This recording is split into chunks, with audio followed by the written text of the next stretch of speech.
Essa questão da alergia ao estrogênio eu acho que eu já respondi, né? A alergia à gravidez também nós já falamos de asma gravídica, rinite gravídica, que pode acontecer. Agora tem essa pergunta aqui da tireoide. Como a tireoide influencia no sistema imune?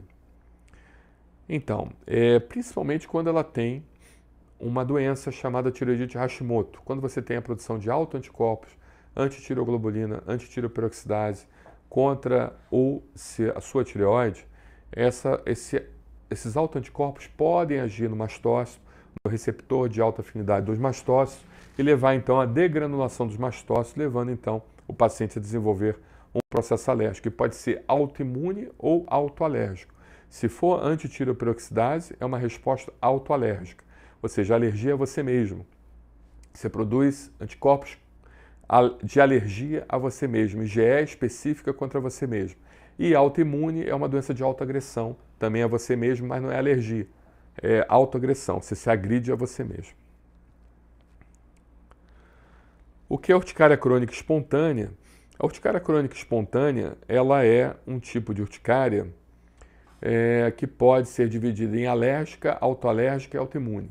Então, alérgica é quando o paciente ele tem alergia a ácaro, poeira, alimentos, ele desenvolve urticária, né? Os alérgenos, por assim dizer. Autoalérgica, um exemplo é a tireoidite Hashimoto, quando ele produz autoanticorpos, antitireoperoxidase, que está ligada a uma autoalergia que leva à degranulação dos mastócitos através da ação direta do anticorpo antitireoperoxidase no mastócito. E a autoimune, ela também pode ser provocada pelo antitireoglobulina, mas também por outros anticorpos, não necessariamente somente da tireoide, como por exemplo em doenças como artrite reumatoide, síndrome de Sjögren e também lúpus eritematoso sistêmico e vários outros tipos de doenças reumáticas maiores que causam mais isso.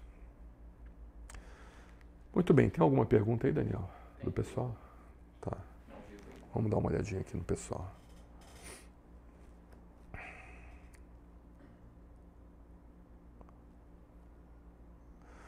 Nossos amigos estão interagindo aqui, muito obrigado aí pela presença de vocês, o Gabriel. Boa tarde, doutor. Apenas a ausência de eosinófilos em uma endoscopia indica melhora no tratamento da esofagite eosinofílica? Então, você tem um número mínimo, né, de eosinófilos por campo, né? Então, se você não tiver realmente os eosinófilos, isso já é um bom indicativo de melhora da esofagite eosinofílica, mas entenda que mesmo assim você vai precisar fazer endoscopias novamente para confirmar esse diagnóstico e ver se não teria uma lesão, porque às vezes não tem eosinófilo, às vezes também a biópsia não foi adequadamente precisa para encontrar aquele eosinófilo, não por culpa do médico, nem intenção do médico, mas porque faz parte do procedimento. Às vezes você pega um pedaço que não consegue diagnosticar. Então, por isso que para que você tenha certeza, é importante que você repita, por assim dizer, essa endoscopia no futuro, né? A Daniela Guarnieri, boa tarde. Meu filho apresentou, pelo teste de alergia, alguns alimentos, só que bem discreta. Nesse caso, pode acontecer de não ser alergia e sem sensibilidade? Então, a alergia é quando você tem doença. A sensibilidade não necessariamente indica que você é alérgico, tá bom? Entenda isso. A sensibilidade pode vir com alergia ou não.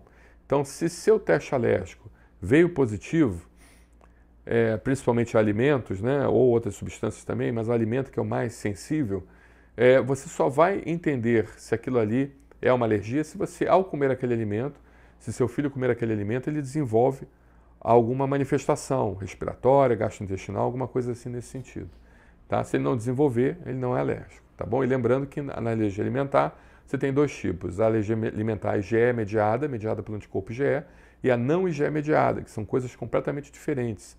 E que a não IgE mediada, o paciente pode ter uma alergia não IgE mediada, que fica única, exclusiva e restrita ao trato gastrointestinal, e que o teste alérgico ele vem negativo, tá?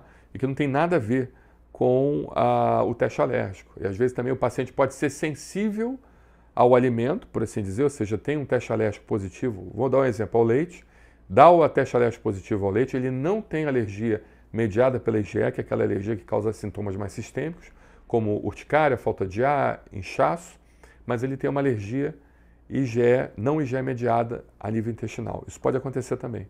Ou seja, o teste vir positivo, ele não tem alergia IgE mediada, mas ele tem alergia não IgE mediada. E como é que a gente vai saber da alergia não IgE mediada? Um exame assim menos invasivo é a dosagem de alfa-1 antitripsina, que ela, de certa forma, nos dá uma ideia se o paciente tem alergia não IgE mediada, processo inflamatório crônico intestinal, levando a processo alérgico,